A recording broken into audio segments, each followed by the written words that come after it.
Qu'est-ce qu'utilisent les grands chefs dans les cuisines? Eh bien, en général, des matériaux, des ustensiles de cuisson. Vous voyez, j'ai immédiatement fait cette liaison, instinctivement, hein. Quand je parle des ustensiles de cuisson, je parle forcément des matériaux, puisque les matériaux déterminent la qualité des choses.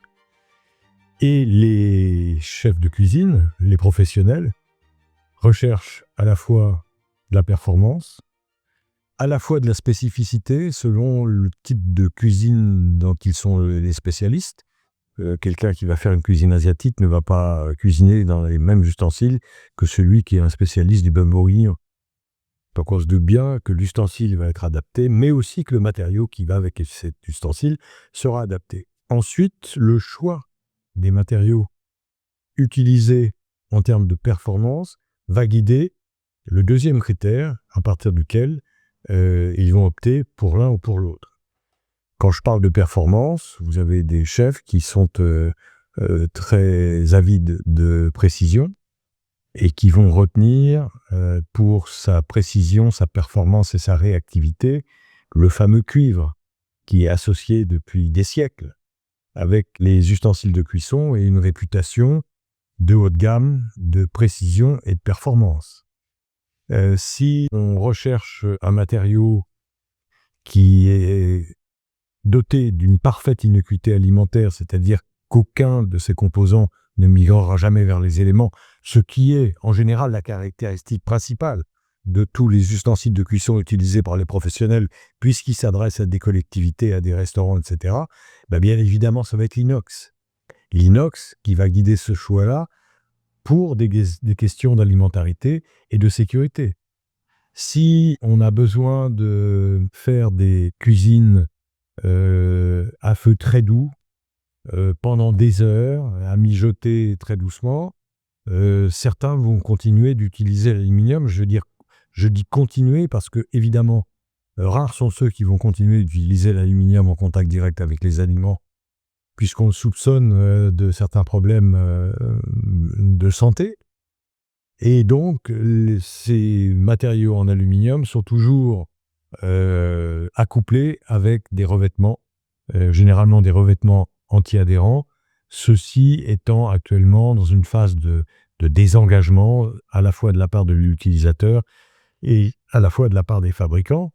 Donc, on le voit, les matériaux vont être sélectionnés par les spécialistes et les chefs de cuisine en fonction de leurs caractéristiques et de l'application qui en sera donnée.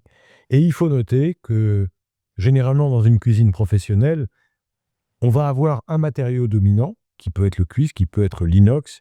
L'inox, dans ses différentes déclinaisons, font rapporter, inox multiplie, toutes les technologies qui permettent d'intensifier le critère de mesure de la performance, mais on trouve de plus en plus, dans les cuisines des chefs, un mélange de matériaux. Parce que pour la polyvalence des cuissons ou des préparations qu'ils effectuent, ils choisissent d'avoir un matériau spécifique pour tel type d'application ou tel autre. Ceci étant dit, pour ouvrir le spectre de la réflexion et de la connaissance de ce qui constitue les batteries de cuisine des chefs, je crois pouvoir dire que majoritairement, par les temps qui courent, il y a deux matériaux qui émergent véritablement. Parmi tous les autres, c'est le cuivre.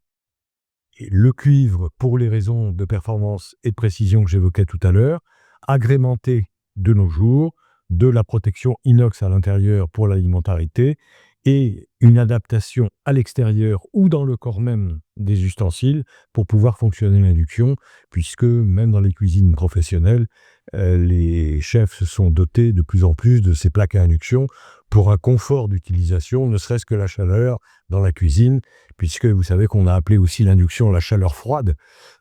Pourquoi fait-on ce contraste-là? Eh bien parce que, encore une fois, ce n'est pas la plaque qui chauffe, donc la plaque,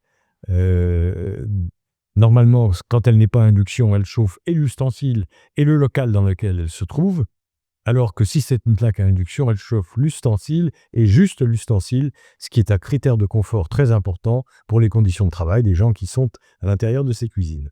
Donc, on va retrouver le cuivre agrémenté de sa capacité à fonctionner dans l'induction, parce que l'induction est de plus en plus répandue. Et la dominante, c'est bien évidemment l'inox. L'inox dans les déclinaisons que je viens d'évoquer, multicouche ou à fond rapporté. Voilà ce qui constitue aujourd'hui le cœur des équipements des professionnels et des grands chefs.